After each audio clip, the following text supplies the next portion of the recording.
Hello, എല്ലാവർക്കും ഹിസ്റ്റോറിക്സിൻ്റെ മറ്റൊരു വീഡിയോയിലേക്ക് സ്വാഗതം. നമ്മൾ സെറ്റ് എക്സാമിൻ്റെ PYQs ആണ് ഡിസ്കസ് ചെയ്തുകൊണ്ടിരുന്നത്. അതിൻ്റെ 10ാമത്തെ പാർട്ടാണിത്. നേരത്തെയുള്ള പാർട്ടുകൾ നിങ്ങൾ കണ്ടിട്ടില്ല എങ്കിൽ എന്ത് ചെയ്യുക, അത് പോയിട്ട് കാണുക. ഓൾസോ നിങ്ങളുടെ ഫ്രണ്ട്സിന് അതുപോലെയുള്ള നിങ്ങളുടെ അറിവിലുള്ള എല്ലാ ആസ്പിരൻസിനും എന്ത് ചെയ്യുക, ഇത് ഷെയർ ചെയ്ത് കൊടുക്കുക. നമ്മുടെ ഒരു വാട്സാപ്പ് ഗ്രൂപ്പ് ഉണ്ട്. അതിൽ നിങ്ങൾ ഇതുവരെ ജോയിൻ ചെയ്തിട്ടില്ല എങ്കിൽ അതിൻ്റെ ലിങ്ക് ഞാൻ ഇതിൻ്റെ ഡിസ്ക്രിപ്ഷനിൽ കൊടുത്തിട്ടുണ്ട്. അതിൽ കയറിയിട്ട് ഗ്രൂപ്പിൻ്റെ ഭാഗമാവുക. ഗ്രൂപ്പിനകത്ത് നമ്മൾ പോളുകൾ, അതുപോലെ ക്വസ്റ്റ്യൻസ്, മെറ്റീരിയൽസ് തുടങ്ങിയിട്ടുള്ളവയൊക്കെ ഷെയർ ചെയ്യാറുണ്ട്. സോ അത് നിങ്ങൾക്ക് ഉപകാരപ്പെടും, അതിൻ്റെ ഭാഗമാവുക. ആൻഡ് നമ്മൾ ഇന്നത്തെ സെഷനിലേക്ക് കിടക്കുകയാണ്. അതിനകത്ത് നമ്മൾ കുറച്ച് ക്വസ്റ്റ്യൻസ് ആണ് ഡിസ്കസ് ചെയ്യാനായിട്ട് ഉദ്ദേശിക്കുന്നത്. സോ നമുക്ക് നോക്കാം. ആദ്യത്തെ ചോദ്യം ഇങ്ങനെയാണ്: when was the vernacular normal school at Kottar started? കൊട്ടാറിലെ വെർണാക്കുലർ നോർമൽ സ്കൂൾ എന്നാണ് സ്റ്റാർട്ട് ചെയ്തിട്ടുള്ളത്? 1884 ആണോ, 1885 ആണോ, 1886 ആണോ, 1895 ആണോ? ഇതിനകത്ത് കറക്റ്റ് ആൻസർ എന്ന് പറയുന്നത് ദാറ്റ് ഈസ് ഓപ്ഷൻ ബി, 1885 എന്നുള്ളത്. അതായത് INC ഫോം ചെയ്തിട്ടുള്ള അതേ വർഷത്തിലാണ് ഇത് കൊട്ടാറിലെ വെർണാക്കുലർ നോർമൽ സ്കൂൾ തുടങ്ങുന്നത്. ഇനി അടുത്ത ചോദ്യം നോക്കാം. Who was the founder of the Madras native association? Madras native അസോസിയേഷൻ്റെ ഫൗണ്ടർ ആര് എന്നുള്ളതാണ്. ഓക്കെ, അതിനകത്ത് മദ്രാസ് മഹാജന സഭയല്ല ഇതെന്ന് പ്രത്യേകം നോട്ട് ചെയ്യാം. ഇത് മദ്രാസ് നേറ്റീവ് അസോസിയേഷൻ എന്ന് പറയുന്ന മറ്റൊരു അസോസിയേഷനാണ്. അതിൻ്റെ ഫൗണ്ടർ ആര്?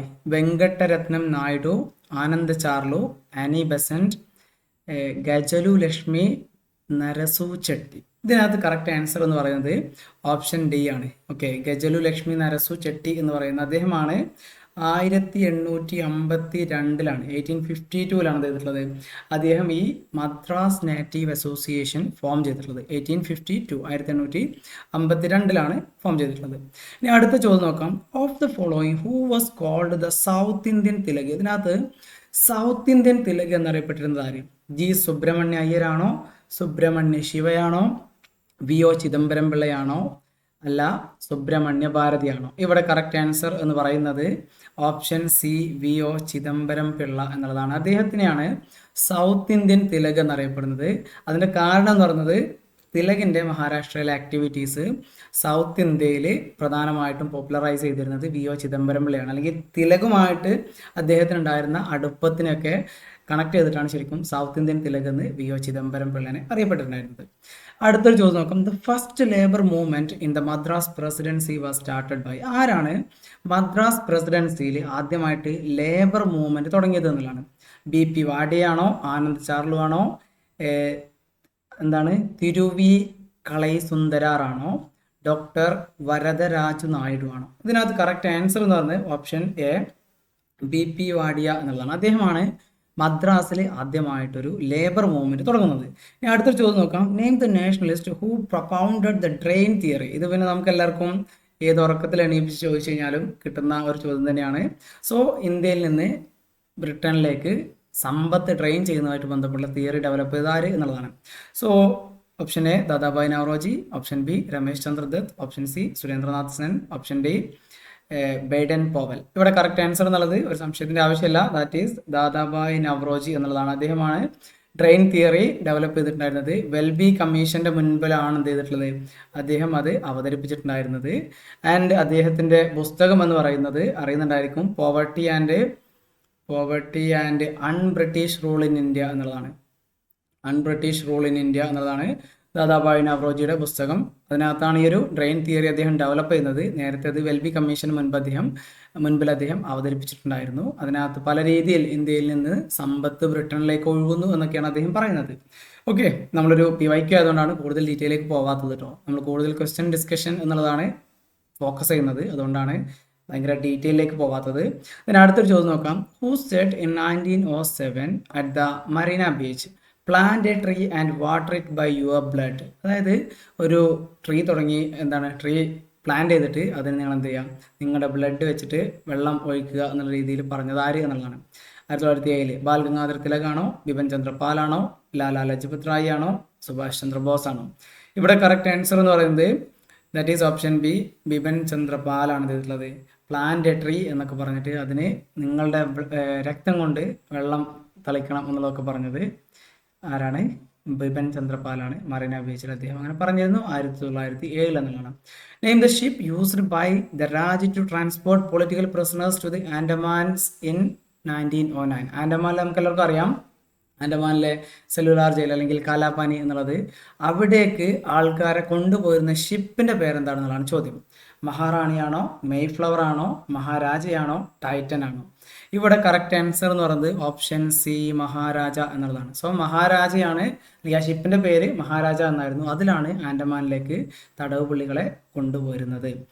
അടുത്ത ചോദ്യമാണ്, the tri colour flag was first designed by. ആരാണ് ട്രൈ കളർ ഫ്ലാഗ്, ത്രിവർണ പതാക ആദ്യമായിട്ട് ഡിസൈൻ ചെയ്തിട്ടുള്ളത്? Okay, madam Bhikaji Cama, miss Annie Besant, madam Blavatsky, madam Rustomji. ഇവിടെ കറക്റ്റ് ആൻസർ എന്ന് പറയുന്നത് 1907 ജർമ്മനിയിലെ സ്റ്റുഗോട്ട്, അവിടെ ഈ ഒരു ട്രൈ കളർ ഫ്ലാഗ് ഹോസ്റ്റ് ചെയ്തിരുന്നത് മാഡം ബിക്കാജി കാമ എന്നുള്ളതാണ്. സോ ഇവിടുത്തെ കറക്റ്റ് ആൻസർ എന്ന് പറയുന്നത് മാഡം ബിക്കാജി കാമ എന്നുള്ളതാണ്. അവരൊരു സ്വരാഷ്ട്രീയൻ അല്ലെങ്കിൽ നമ്മുടെ ഇന്ത്യയിലെ പാസി റിഫോമർ ആയിരുന്നു ശരിക്കും മാഡം ബിക്കാജി കാമ എന്ന് പറയുന്നത്. ഫിറോസ് ഷാ മേത്ത, അതുപോലെ ദാദാഭായ് നവറോജി, ഇവരൊക്കെ ഈ ഒരു പാസി കമ്മ്യൂണിറ്റിയുടെ ഭാഗമായിട്ട് വരുന്ന ആൾക്കാരാണ്. അടുത്തൊരു ചോദ്യം നോക്കാം. One of the following founded the Muslim league. ഇതിനകത്ത് മുസ്ലിം ലീഗ് ഫൗണ്ട് ചെയ്തിട്ടുള്ള ആരാണുള്ളത്, അല്ലെങ്കിൽ ആ കൂട്ടത്തിൽ വരുന്ന ആരാണുള്ളത്? സർ സയ്യിദ് അഹമ്മദ് ഖാൻ ആണോ, ദെൻ ആർച്ചി ബാൾഡ് ആണോ, മിസ്റ്റർ ബെക്ക് ആണോ, നവാബ് സലീമുള്ള ഓഫ് ധാക്കയാണോ? ഇവിടെ കറക്റ്റ് ആൻസർ എന്നുള്ളത് സംശയം ഉണ്ടായിരിക്കില്ല, option D Nawab Salimullah of Dhaka എന്നുള്ളതാണ്. ധാക്കയിലെ നവാബായിരുന്ന സലീമുള്ള ഖാൻ എന്നുള്ളതാണ്. അതുപോലെ ആക്ക ഖാൻ, മൊഹ്സിനുൽ മുൽക്ക്, ഇവരൊക്കെയാണ് ശരിക്കും 1906 മുസ്ലിം ലീഗ് ധാക്കയിൽ വെച്ച് ഫോം ചെയ്തിട്ടുള്ളത്. ഇന്നത്തെ ബംഗ്ലാദേശിലാണ് ധാക്ക എന്ന് പറയുന്നത്. സോ അവിടെയാണ് അത് ഫോം ചെയ്തിട്ടുണ്ടായിരുന്നത്. ഇനി അടുത്തൊരു ചോദ്യം നോക്കാം. Mention the main theme of the novel സുന്ദരികളും സുന്ദരന്മാരും. സുന്ദരികളും സുന്ദരന്മാരും എന്ന് പറയുന്ന നോവലിന്റെ മെയിൻ തീം എന്തായിരുന്നു എന്നുള്ളതാണ്. അബ്സ്റ്റൻഷൻ മൂവ്മെന്റ് ആണോ, നോൺ കോപ്പറേഷൻ മൂവ്മെന്റ് ആണോ, ടെമ്പിൾ എൻട്രി മൂവ്മെന്റ് ആണോ, സിവിൽ ഡിസൊബീഡിയൻസ് മൂവ്മെന്റ് ആണോ? ഈ സുന്ദരികളും സുന്ദരന്മാരും എന്ന് പറയുന്ന work it was written by Uroob, അറിയുന്നുണ്ടായിരിക്കും. ഓക്കെ, അദ്ദേഹമാണ് അത് ഒരു പുസ്തകം എഴുതിയിട്ടുള്ളത്. ആൻഡ് ഈ പുസ്തകത്തിലെ പ്രധാനപ്പെട്ട പ്രതിപാദ്യ വിഷയം എന്ന് പറയുന്നത് ഇവിടുത്തെ ഒരു കോണ്ടെക്സ്റ്റിൽ option B non cooperation movement എന്നുള്ളതാണ്. ഇതിനകത്ത് പ്രധാനമായിട്ടും നോൺ കോപ്പറേഷൻ മൂവ്മെന്റ് ആ ഒരു സമയത്ത് വരുന്ന മലബാർ കലാപം, അല്ലെ, ഖിലാഫത്ത് മൂവ്മെന്റ്, ഓക്കെ, മലബാർ റെബല്യൻ, അതുപോലെ തന്നെ മാഫ്ല റെബല്യൻ അല്ലെങ്കിൽ ഫസ്റ്റ് വേൾഡ് വാർ, അതിൻ്റെ ശേഷം വന്നിട്ടുള്ള ഇവൻസുകളൊക്കെയാണ് ഇതിനകത്ത് പ്രധാന പ്രതിപാദ്യ വിഷയം. കേരളത്തിലെ ഒരു സോഷ്യൽ കോണ്ടെക്സ്റ്റിലാണ് ഇത് ഡിസ്കസ് ചെയ്യുന്നത്. എന്തായാലും ഇവിടെ നോൺ കോപ്പറേഷൻ മൂവ്മെന്റ് ആണ് ഇവിടെ ഏറ്റവും സ്യൂട്ടബിൾ ആയിട്ടുള്ള ആൻസർ എന്ന് പറയുന്നത്. നമുക്ക് അടുത്ത സെറ്റ് ഓഫ് ക്വസ്റ്റ്യൻസ് നോക്കാം. The first Indian councils act of 1919 introduced the provision of separate electorate, dyarchy in the province, minority electorate, Anglo Indian electorate. ഇവിടെ കറക്റ്റ് ആൻസർ എന്ന് പറയുന്നത് that is option B dyarchy in the province എന്നുള്ളതാണ്. So 1919 ആക്ടിന് നമ്മൾ പറയുന്ന മറ്റൊരു പേരാണ് മോണ്ടേഗു ചേംസ്ഫോർഡ് reforms എന്ന് പറയുന്നത്. അതിൻ്റെ 1909 ഒരു ആക്ട് ഉണ്ടായിരുന്നു. ആ ആക്ടിൻ്റെ പേരാണ് മിൻറ്റോ മോർലി റിഫോംസ് എന്ന് പറയുന്നത്. 1909 മിൻറ്റോ മോർലി റിഫോംസ് പ്രകാരമാണ് എന്ത് കൊണ്ടുവരുന്നത്? മുസ്ലിംസിന് സെപ്പറേറ്റ് ഇലക്ടറേറ്റ് കൊണ്ടുവരുന്നത്. ആൻഡ് അത് ഈ ഒരു സമയത്ത് വരും. 1919 ഡയാർക്കി പ്രോവിൻസിൽ കൊണ്ടുവരുന്നത്, അതായത് പ്രവിശ്യകളിൽ ഡയാർക്കി എന്നുള്ള രീതിയിൽ ഒരു എന്താണ് പറയുക ഒരു ഡ്യുവൽ സിസ്റ്റം കൊണ്ടുവരുന്നത്. ആൻഡ് അടുത്ത ഒരു ഡെവലപ്മെന്റ് എന്ന് പറയുന്നത് 1935 എന്ത് ചെയ്യുന്നുണ്ട്? ഈ ഗവൺമെന്റ് ഓഫ് ഇന്ത്യ ആക്ട് വരുന്നുണ്ട് 1935. 1935 ഗവൺമെന്റ് ഓഫ് ഇന്ത്യ ആക്ട് പ്രകാരം പ്രോവിൻസിലെ ഡയാർക്കി എന്ത് ചെയ്തു? അബോളിഷ് ചെയ്തു എന്നുള്ളതാണ്. എന്നിട്ട് ഡയാർക്കി എവിടെ കൊണ്ടുപോയി? സെന്ററിലേക്ക് കൊണ്ടുപോയി. ഓക്കെ, ആൻഡ് സെൻട്രലിലേക്ക് ഡയാർക്കി കൊണ്ടുപോയി. ആൻഡ് സെൻറ്ററിൽ ഡയാർക്കി കൊണ്ടുവരികയും പ്രോവിൻസിൽ ഓട്ടോണമി കൊണ്ടുവരികയും ചെയ്തു എന്നുള്ളതാണ്. അതുപോലെ തന്നെ ലിസ്റ്റുകളെ 3 ലിസ്റ്റായിട്ട്, അതായത് നമ്മൾ ഇന്ന് പറയുന്ന union list, state list, concurrent list എന്ന് പറയുന്നതിൻ്റെ ഒരു പ്രയർ ഫോം. ഓക്കെ, ആ രീതിയിൽ central list, state list, concurrent list എന്നൊക്കെ പറഞ്ഞിട്ട് തിരിക്കുന്നതൊക്കെ തുടങ്ങുന്നത് 1935 സോ ഇന്ത്യയിൽ ഇങ്ങനെയുള്ള ആക്ടുകൾ, ബ്രിട്ടീഷ് അഡ്മിനിസ്ട്രേഷനുമായിട്ട് ബന്ധപ്പെട്ട് വരുന്ന ആക്ടുകൾ, അതിൻ്റെ ഡെവലപ്മെന്റ് ഒക്കെ എക്സാമിന് വളരെ നിർണായകമാണ്. ഇത് സെറ്റ് എക്സാമിന് മാത്രമല്ല, നെറ്റ് എക്സാമിനും മറ്റുള്ള ഹിസ്റ്ററി റിലേറ്റഡ് ആയിട്ടുള്ള ഏത് എക്സാമിനും വളരെ അത്യാവശ്യമായിട്ടുള്ള സംഗതി തന്നെയാണ്. അടുത്തതാണ് when was the child marriage restrained act, അതായത് ശാരദ ആക്ട് പാസ്ഡ്. ഏത് വർഷത്തിലാണ് ശാരദ ആക്ട് പാസ്സാക്കിയിട്ടുള്ളത്? അത് 829-ലാണോ 839-ലാണോ 929-ലാണോ 939-ലാണോ? പലപ്പോഴും നമുക്ക് കൺഫ്യൂഷനായി പോകാൻ സാധ്യത ഉള്ള ഒരു ഏരിയ ആണ്. ശരിക്കും ഈ ഒരു ശാരദ ആക്ട് അല്ലെങ്കിൽ ചൈൽഡ് മാരേജ് റീസ്ട്രെയിൻഡ് ആക്ട് എന്ന് പറയുന്നത് 1929 ആ സമയത്തെ ഗവർണർ അല്ലെങ്കിൽ വൈസ്രോയ്, ഓക്കെ, ആ സമയത്തെ വൈസ്രോയ് ആയിരുന്ന ഇർവിനാണ് ഇത് ചെയ്യുന്നത്, പാസ്സാക്കുന്നത്. ആ സമയത്ത് വൈസ്രോയ് ആയിരുന്ന ലോർഡ് ഇർവിൻ, അദ്ദേഹമാണ് പാസ്സാക്കുന്നത്. 1929 ശാരദ ആക്ട് വരുന്നത്. ഇനി 829 മറ്റൊരു ഇവന്റ് ഉണ്ടായിട്ടുണ്ട്. ഞാൻ കൺഫ്യൂഷൻ ആവുമെന്ന് പറയാൻ കാരണം അതാണ്. അതായത് 829 എന്ത് ചെയ്തിട്ടുണ്ട്, സതി അബോളിഷ് ചെയ്തിട്ടുണ്ട്. അത് മറന്നുകൊണ്ടാ. സതി അബോളിഷ് ചെയ്യുന്ന സമയത്ത് ആരായിരുന്നു ഗവർണർ എന്ന് പറയുന്നത്? That was William Bentinck. William ബെൻഡിക്കിന്റെ സമയത്താണ് സതി അബോളിഷ് ചെയ്യുന്നത്. ഇർവിന്റെ സമയത്താണ് ഈ ഒരു ചൈൽഡ് മാരേജ് റെസ്ട്രെയിൻറ്റ് ആക്ട്, അതായത് ശാരദ ആക്ട് വരുന്നത്. ഈ ശാരദ ആക്ട് പ്രകാരം പെൺകുട്ടികളുടെ വിവാഹപ്രായം 14 വയസ്സും ആൺകുട്ടികളുടെ വിവാഹപ്രായം 18 വയസ്സുമായിട്ട് നിജപ്പെടുത്തി എന്നുള്ളതാണ് അതിൻ്റെ ഏറ്റവും പ്രധാനപ്പെട്ട ഒരു ചേഞ്ച് എന്ന് പറയുന്നത്. സോ മറന്നുകൊണ്ട ഇതും ചോദിക്കൂട്ടോ, എത്ര ഏജ് എത്ര ആക്കിയിട്ടാണ് മാറ്റിയതെന്നൊക്കെ പറഞ്ഞിട്ട് എക്സാമിന് പ്രതീക്ഷിക്കാം ക്വസ്റ്റ്യൻസ്. അടുത്തത്, Gandhi launched civil disobedience movement against, വളരെ ഈസി ആയിട്ടുള്ള ക്വസ്റ്റ്യൻ ആണ്. Pepper monopoly of the Raj, cotton monopoly of the Raj, navigation monopoly of the Raj, salt monopoly of the Raj. സംശയമില്ല, സിവിൽ ഡിസൊബീഡിയൻസ് മൂവ്മെന്റ് ഭാഗമായിട്ട് വന്നിട്ടുള്ളതാണ്. 1930 സിവിൽ ഡിസൊബീഡിയൻസ് മൂവ്മെന്റ് അറിയുന്നുണ്ടായിരിക്കും. അതിന്റെ ഭാഗമായിട്ട് വന്നിട്ടുള്ളതാണ് നമ്മുടെ സോൾട്ട് മാർച്ച് അല്ലെങ്കിൽ ഉപ്പു സത്യാഗ്രഹം, ദണ്ഡി യാത്ര എന്നൊക്കെ പറയുന്നത്. സോ സോൾട്ട് മൊണോപ്പൊളിക്കെതിരെയാണ് സിവിൽ ഡിസൊബീഡിയൻസ് ഗാന്ധി ലോഞ്ച് ചെയ്തിട്ടുണ്ടായിരുന്നത്. അടുത്തത്, the great Indian nationalist who rejected the ICS degree under the Raj though he came fourth in the examinations.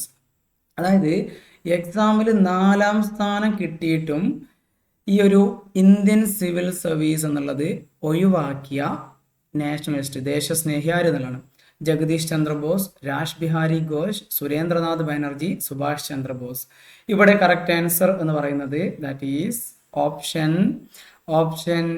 Option D, Subhash Chandra Bose. Okay, Subhash Chandra Bose എന്ന് വെച്ച് കഴിഞ്ഞാൽ ചിലർക്കാരനായിരുന്നില്ല എന്ന് മനസ്സിലാക്കുക. അദ്ദേഹം ICS പാസ്സായി, അതായത് ഇന്ത്യൻ സിവിൽ സർവീസ് എക്സാം പാസ്സായി 1920 എക്സാമിൻ്റെ ലിസ്റ്റിൽ അദ്ദേഹം എന്ത് ചെയ്തു, 4ാം സ്ഥാനത്ത് വന്നു. ആൻഡ് അതിൻ്റെ അടുത്തൊരു ലെവൽ എക്സാം ഉണ്ട്, അതിനകത്ത് പഠിക്കാനുള്ളതൊക്കെ അദ്ദേഹത്തിന് വളരെ ഈസി ആയിട്ട് ഡീൽ ചെയ്യാൻ പറ്റുന്ന സംഗതി തന്നെയാണ്. പക്ഷെ രണ്ടാമത്തൊരു ലെവലിലേക്ക് പോകുന്നതിന് മുന്നേ അദ്ദേഹത്തിൻ്റെ മനസ്സിൽ ഒരുപാട് ചിന്തകളായിരുന്നു. അദ്ദേഹം അച്ഛന് കത്തെഴുതുന്നു, അമ്മയ്ക്ക് കത്തെഴുതുന്നു, ശരത് ചന്ദ്ര ബോസ് അദ്ദേഹത്തിൻ്റെ ബ്രദറിന് കത്തെഴുതുന്നു. അങ്ങനെ കത്തെഴുതിയിട്ട് പറയുന്ന അച്ഛനും അമ്മയ്ക്കും സങ്കടമാവും, ഞാനിതിന് എക്സാമിന് അപ്പിയർ ചെയ്തിട്ടില്ലെങ്കിൽ, പക്ഷേ എനിക്ക് മാനസികമായിട്ട് ഈ ബ്രിട്ടീഷ് രാജിൻ്റെ കീഴിൽ ജോലി ചെയ്യാൻ താല്പര്യമില്ല.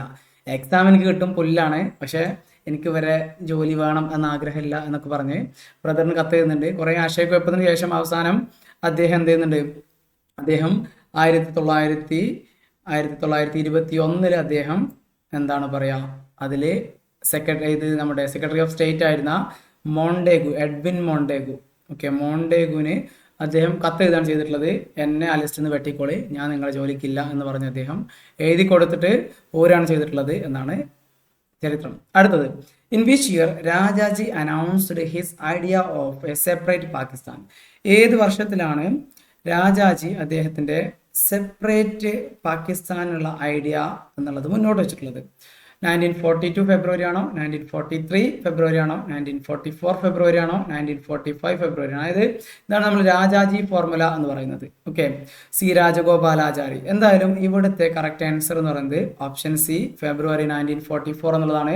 ഇറ്റ് വാസ് ഫെയിൽഡ് എന്നുള്ളതാണ്. അത് ഫെയിൽ ആവാൻ ഒരുപാട് കാരണങ്ങളുണ്ടായിരുന്നു. ഒന്നാമത്, അതിനകത്ത് ജിന്നനെ സംബന്ധിച്ചിടത്തോളം പഞ്ചാബ് അതുപോലെ ബംഗാൾ ഇതൊക്കെ എന്താവണം, പാകിസ്ഥാൻ്റെ പാർട്ടാവണം എന്നുള്ളതാണ്. പക്ഷേ ഈ ഫോർമുല പ്രകാരം പഞ്ചാബ്, ബംഗാൾ തുടങ്ങിയ പ്രദേശങ്ങളിൽ വലിയൊരു നോൺ മുസ്ലിം അല്ലെങ്കിൽ ഹിന്ദു മെജോറിറ്റി ഉണ്ട് എന്നുള്ളത് കൊണ്ട് തന്നെ, അല്ലെങ്കിൽ ഒരുപാട് ഹിന്ദുക്കളും ഉള്ളത് കൊണ്ട് തന്നെ അവിടെ എന്ത് ചെയ്യണം, അവിടെ പ്ലെബിസൈറ്റ് നടത്തണം, അല്ലെങ്കിൽ ജനഹിത പരിശോധന നടത്തണം, എന്നിട്ട് മാത്രമേ തീരുമാനിക്കാൻ പറ്റുള്ളൂ എന്ന് പറയുന്നു. അതുപോലെ തന്നെ സിഖുകാരെ സംബന്ധിച്ചിടത്തോളം പഞ്ചാബിനെ എങ്ങാനും പാർട്ടീഷൻ ചെയ്യുക എന്ന് വെച്ചാൽ അവരുടെ പ്രധാനപ്പെട്ട, നമുക്കറിയാം ഇന്നത്തെ പാകിസ്ഥാനിലാണ് വലിയൊരു പഞ്ചാബ് ഉള്ളത്. സോ അവരുടെ പ്രധാനപ്പെട്ട ഒരുപാട് എന്താണ് പറയല് സിഖ് റിലീജിയനായിട്ട് ബന്ധപ്പെട്ടുള്ള ഒരുപാട് മോണമെന്റ്സും കാര്യങ്ങളൊക്കെ എന്ത് ചെയ്യും, അത് പാകിസ്ഥാനിലേക്ക് പോകുമോ അല്ലെങ്കിൽ അത് ഡിവൈഡ് ചെയ്യുമോ എന്നുള്ളൊരു പ്രശ്നം സിഖുകാർക്കുണ്ടായിരുന്നു. അതുപോലെ ഹിന്ദു മഹാസഭ ഒരു കാരണവശാലും സവർക്കറിനെ പോലത്തെ ആൾക്കാർ പാർട്ടീഷൻ ഒരു കാരണവശാലും സമ്മതിക്കൂല എന്ന് പറയുകയും ചെയ്തു. Anyways Rajaji formula was failed എന്നുള്ളതാണ് മനസ്സിലാക്കേണ്ടത്. അതിൻ്റെ വർഷം 1944 രാജാജി ഫോർമുല, ഫെബ്രുവരി മാസത്തിലാണ്. ഇനി അടുത്ത ചോദ്യമാണ്, The fast unto death for the creation of a separate Andhra was undertaken by. ആരാണ് സെപ്പറേറ്റ് ആന്ധ്ര സ്റ്റേറ്റിന് വേണ്ടിയിട്ട് നിരാഹാരം കടന്നത് എന്നിട്ട് മരിച്ചുപോയി? Vinobaji, then Potti Sriramulu, doctor Subbarayan, then D Bobbili Raja. Correct answer എന്നുള്ളത് സംശയം ഉണ്ടാവില്ല. ഓപ്ഷൻ ബി പൊറ്റി ശ്രീരാമലു എന്നുള്ളതാണ്. അദ്ദേഹത്തിൻ്റെ സമരത്തിൻ്റെ ഭാഗമായിട്ടാണ് ഈ ഒരു ലിംഗ്വിസ്റ്റിക് റീഓർഗനൈസേഷൻ ഓഫ് സ്റ്റേറ്റ് തന്നെ തുടങ്ങുന്നത്. 1953 ആന്ധ്ര സ്റ്റേറ്റ് ഉണ്ടാക്കുന്നു. പിന്നെ 1956 ആകുമ്പോഴേക്ക് ഈ ഒരു കമ്മീഷൻ്റെ റിപ്പോർട്ട് സമർപ്പിക്കുന്നു. കേരളം അടക്കമുള്ള ഒരുപാട് സ്റ്റേറ്റുകൾ അതിൻ്റെ അടിസ്ഥാനത്തിൽ ഫോം ചെയ്തു എന്നുള്ളതാണ്.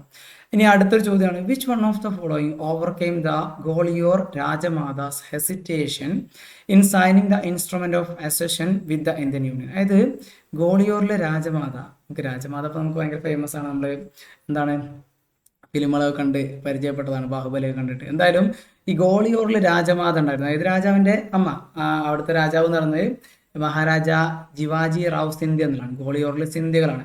ഓക്കെ, അവിടുത്തെ സിന്ധ്യയുടെ അമ്മയായിരുന്നു. ആൻഡ് പുള്ളിക്കാരി എന്ത് ചെയ്യുന്നില്ല, ഇന്ത്യൻ യൂണിയനിൽ ജോയിൻ ചെയ്യാൻ തയ്യാറാവുന്നില്ല.